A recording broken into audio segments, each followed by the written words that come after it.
នៅស្រុកខ្មែរយើងធ្លាប់តែឃើញគេឆ្អើរត្រីដើម្បីរក្សាទុកឲ្យបានយូរហើយងាយស្រួលទុកដាក់សម្រាប់ធ្វើជាម្ហូបអាហារដ៏មានជារសឈ្ងុយឆ្ងាញ់ចម្លែកឯនៅតែតំបន់មួយនេះគឺគេឆ្អើរសាកសពឲ្យអង្គុយចាំមើលភូមិអស់រាប់ពាន់ទសវត្សរ៍ស្រមៃមើលអ្នកកំពុងតែកាន់ដៃសង្សារដើររកកន្លែងក្រេបទឹកឃ្មុំបន្ទាប់ពីរៀបការរួចហើយដើរឆ្លងកាត់ជ្រោះជ្រងជ្រលងដងព្រៃដ៏ស្ងាត់ជ្រងំមួយនៅក្នុងប្រទេសប៉ាពូញូគីណេហើយនៅលើជ្រោះថ្មដ៏ខ្ពស់មួយអ្នកស្រាប់តែឃើញមនុស្សរាប់ពាន់នាក់កំពុងតែអង្គុយអើតក្បាលក្រលើមលើមសម្លឹងមកកាន់អ្នកពួកគេមិននិយាយមិនកម្រើកហើយមិនដែលចុះពីលើភ្នំដោយខ្លួនឯងឡើយព្រោះពួកគេបានស្លាប់អស់ជាច្រើនឆ្នាំមកហើយនេះមិនមែនជារូបចម្លាក់ទេវាគឺជាសាកសពពិតៗដែលបានត្រូវរក្សាទុកឆ្អើរដោយផ្សែងភ្លើងហើយដាក់នៅលើជ្រោះដើម្បីឲ្យពួកគេបន្តស្ថិតនៅជាមួយអ្នកភូមិនិងពពកបរោះរបស់ពួកគេតើកន្លែងនេះនៅទីណាកន្លែងនេះគឺនៅតំបន់អាស៊ីគីក្នុងខេត្តម៉ូរ៉ូបនៃប្រទេសប៉ាពូញូគីណេនៅទីនោះការរស់នៅរបស់ជនជាតិអេកាដែលមានប្រពៃណីបុរាណមួយហៅថា Smoke Body Mummification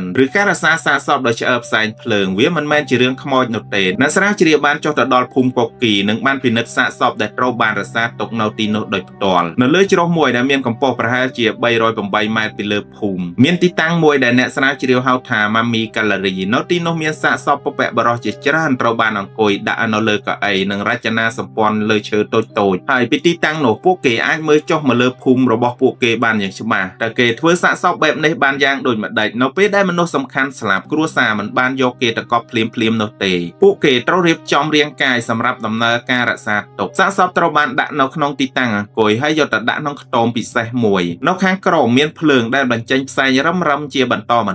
គ្រួសារត្រូវតែថែភ្លើងនិងផ្សែងនោះឲ្យបានល្អដំណើរការបន្ទាប់ជាច្រើនសប្តាហ៍ហើយប្រភពស្រាវជ្រាវខ្លះរាយការណ៍ថាប្រហែល1ខែគណៈការសិក្សាថ្មីនេះពិពណ៌នាថាអាចជាងប្រហែលជា3ខែមូលហេតុសំខាន់ការដកសំណើមចេញពីរាងកាយដើម្បីកាត់បន្ថយការរលួយនៅពេលនោះគ្រួសារក៏មានវិធីផ្សេងដើម្បីជួយបញ្ចេញសារធាតុរាវពីរាងកាយដើម្បីឲ្យងាយស្រួលស្ងួតកាន់តែលឿនបន្ទាប់ពីដំណើរការរួចមករាងកាយត្រូវបានលាបដោយពណ៌ក្រហមនិងលាយប្រផេះដែលរួមបញ្ចូលទាំងវិធីសាសនានិងអាចជួយការពារពីសំណើមហេតុអ្វីបានជាពួកគេមិនកប់ឬយកទៅបូជាដោយព្រះអគីនេះគឺជាចំណុចដែលធ្វើឲ្យរឿងនេះគួរឲ្យចាប់អារម្មណ៍បំផុតនៅពេលមានមនុស្សស្លាប់យើងតែងតែគិតថាយកទៅកប់ឬយកទៅដុតសម្រាប់ប្រពៃណីអេងកានៅសម័យនោះការមើលឃើញពពកបរោះរបស់គេមានអត្ថន័យសំខាន់ពួកគេមើលឃើញសាកសពដែលបានរក្សាទុកទាំងនោះជាទំនាក់ទំនងជាក់ស្ដែងជាមួយពពកបរោះរបស់ពួកគេហើយម្យ៉ាងវិញទៀតគឺជួយថែរក្សាមនុស្សជំនាន់ក្រោយនៅក្នុងភូមិហើយការពារមិនឲ្យមានវិញ្ញាណអាក្រក់ណាមួយមកយាយាធ្វើបាបអ្នកភូមិមុខរបស់អ្នកស្លាប់រំលឹកដល់មនុស្សដែលធ្លាប់ស្គាល់អ្នកចម្បាំងអ្នកដឹកនាំអ្នកមានចំណេះ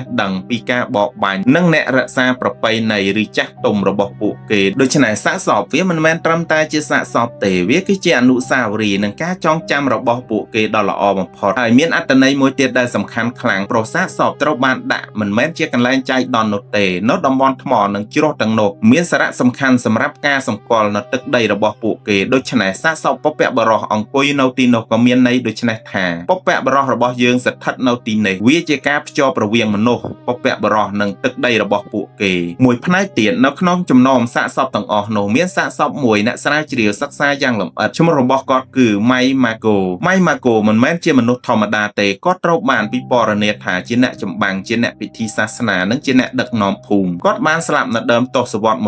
1950ហើយបន្ទាប់មកគ្រួសារត្រូវបានរក្សាទុកដោយឆ្អើរផ្សែងភ្លើងសាកសពរបស់គាត់ត្រូវបានដាក់នៅលើជ្រោះខាងលើ Koki Village ប៉ុន្តែពេលអ្នកស្រាវជ្រាវទៅដល់ពួកគេបានរកឃើញថាម៉ៃម៉ាកូកំពុងតែខូចខាតខ្លាំងដោយសារភ្លៀងសំណើមផ្សិតស្លែសត្វល្អិតនិងពេលវេលាកំពុងតែបំផ្លាញរាងកាយរបស់គាត់បន្តិចម្ដងនៅឆ្នាំ2008អ្នកស្រាវជ្រាវ Roman Mackey និងក្រុមការងារបានចូលទៅដល់ភូមិ Koki ដើម្បីជួយអភិរក្សម៉ៃម៉ាកូពួកគេមិនយកសាកសពទៅសារមន្ទីរទេផ្ទុយទៅវិញពួកគេធ្វើការជាមួយសហគមន៍និងប្រើសម្ភារៈនៅក្នុងតំបន់ដើម្បីជួសជុលពង្រឹងសាកសពពួកគេបានជួសជុលផ្នែកក្បាលនិងថ្ពាល់ធ្វើនៅកៅអីថ្មីដោះស្រាយបញ្ហាស្លែហើយនឹងលាបពណ៌ក្រហមលាយត្នោតឡើងវិញបន្ទាប់មកម៉ៃម៉ាកូត្រូវបានដាក់ត្រប់ទៅកន្លែងដើមរបស់គាត់នៅលើជ្រោះផ្នែកនៃពពកបរោះដទៃទៀតប៉ុន្តែប្រពៃណីនេះមិនបានបន្តរហូតដល់សពថ្ងៃនេះទេនៅដើមទសវត្សរ៍1950អ្នកផ្សព្វផ្សាយសាសនាគ្រិស្តនៅតំបន់ខាងលិចបានចូលមកដល់អាស៊ីគីហើយបានជំរុញឲ្យអង្គការបោះបង់ការរក្សាសពដោយឡែកនេះបន្តិចម្ដងមនុស្សមួយចំនួនចាប់ផ្ដើមធ្វើមឈូសនិងបញ្ចុះសពតាំងរបៀបផ្សេងដូច្នេះប្រពៃណីដែលធ្លាប់មានបន្តពីជំនាន់មួយទៅជំនាន់មួយចាប់ផ្ដើមសាបសូន្យបន្តិចម្ដង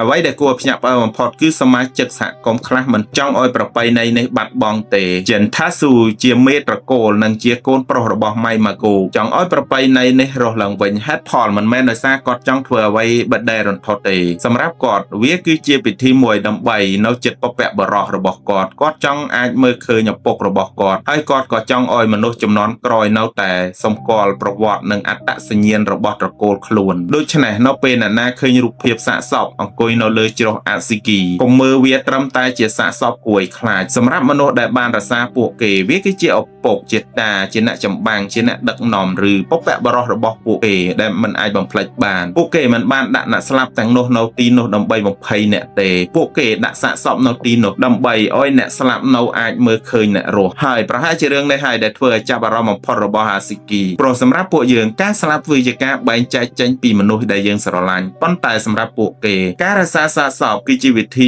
មួយប្រាប់ថាអ្នកអាចស្លាប់បានប៉ុន្តែអ្នកមិនអាចចាកចេញពីយើងបានទេ